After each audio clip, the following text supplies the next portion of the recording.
নমস্কার বন্ধুরা, আমার ইন্দু হেসেলে আপনাদের সবাইকে স্বাগত জানিয়ে আজকে রান্না শুরু করছি। তো আজকে আমি বানাবো, দেখুন এখানে বাঁধাকপি নিয়েছি। তো বাঁধাকপির আজকে রেসিপি বানাবো। তো চলুন রান্না শুরু করা যাক। তো দেখুন বন্ধুরা, আমি কড়াইয়ে সর্ষের তেল দিয়ে দিয়েছি। তো সর্ষের তেলের মধ্যে এখন আমি কিছু ফোড়ন দেব। গোটা জিরে, গোটা গরম মশলার মধ্যে আছে ছোট এলাচ আর দারচিনি, আর গোটা গোটা শুকনো লঙ্কা আর তেজপাতা।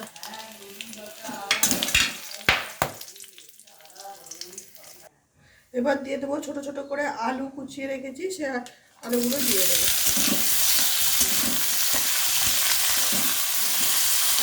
আলুগুলো দিয়ে ভালোভাবে আমি ভেজে নেব।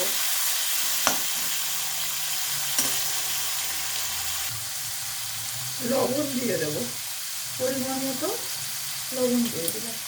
এবারে ভালোভাবে আলুগুলো একটু ভেজে নেব। আলুগুলো আমার 60% মতো ভাজা হয়ে গেছে। এখন আমি দিয়ে দেব আদা আর কাঁচা লঙ্কা বাটা।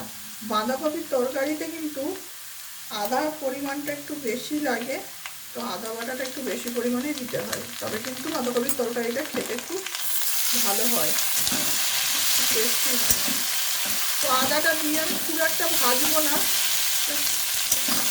একটু খুন্তির সাহায্যে নাড়াচাড়া করে বাঁধাকপিটা দিয়ে দেবো। আদাটা দিয়ে কিন্তু খুব একটা ভাজা চলবে না।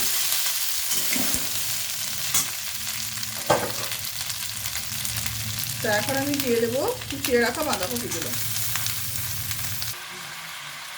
এখন আমি লবণ দিয়ে দেবো পরিমাণ মতো। আলুগুলো ভাজার সময় তো লবণ দিয়েছিলাম, তাই পরিমাণ বুঝে লবণটা দিতে হবে।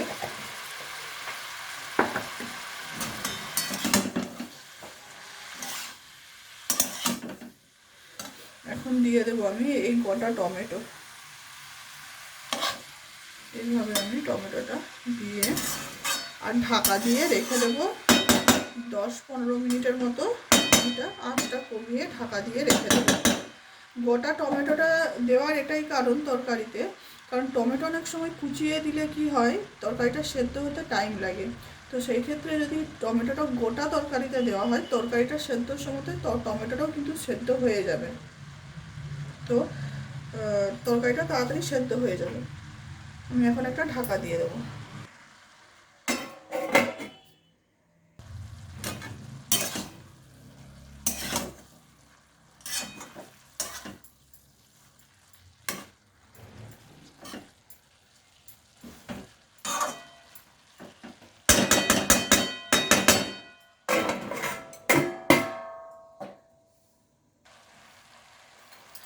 এখন ছোট কাপের 1 কাপের মতো জল দিয়ে দেব।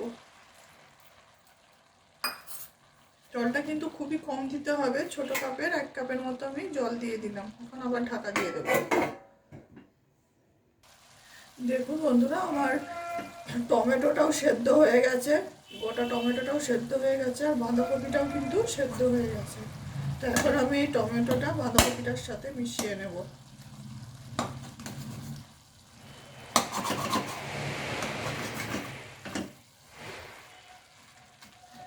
এখন আমি দিয়ে দেব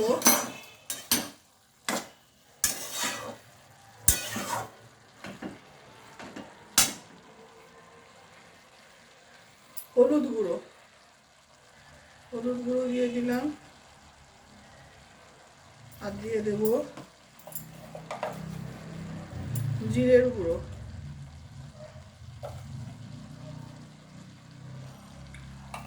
আর দিয়ে দেব, বাঁধাকপিতেও কিন্তু খুব একটা মশলা লাগে না, লাল লঙ্কার গুঁড়ো।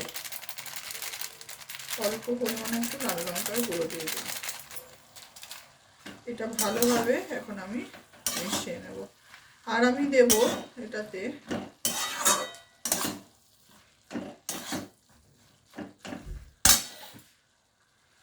চিনি।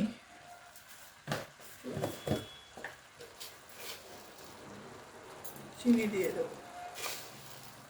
চিনির পরিমাণটা আপনারা কম বেশি করতে পারেন।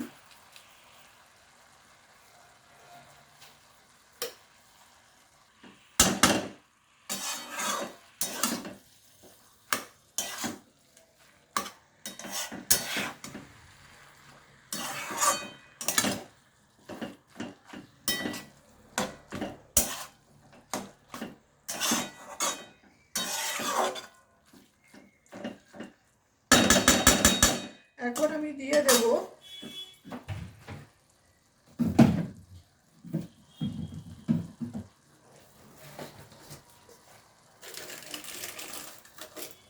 কাসৌরি মেথি। উপর থেকে একটু কাসৌরি মেথি ছড়িয়ে দিলাম।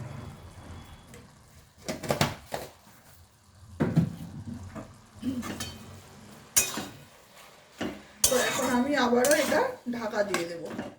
আঁচটা আমি মিডিয়াম টু লোয়ে রেখে ঢাকা দিয়ে দেব।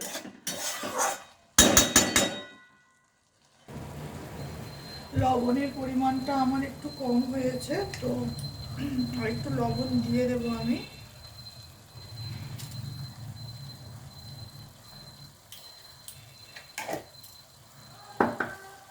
বাঁধাকপির তরকারিটি আমার হয়ে গেছে।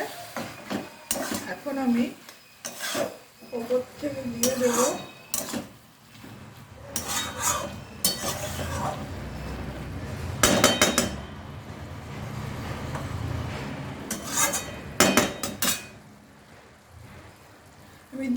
ঘি।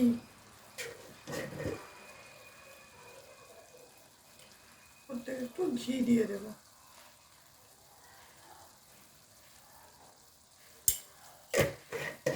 ঘি দিয়ে গ্যাসটা অফ করে আর ঢাকা দিয়ে দেব। তো চলুন বন্ধুরা, আজকে রান্না এই পর্যন্তই। দেখা হচ্ছে পরের কোনো একটা রেসিপিতে। সকলে সুস্থ থাকবেন, ভালো থাকবেন। নমস্কার।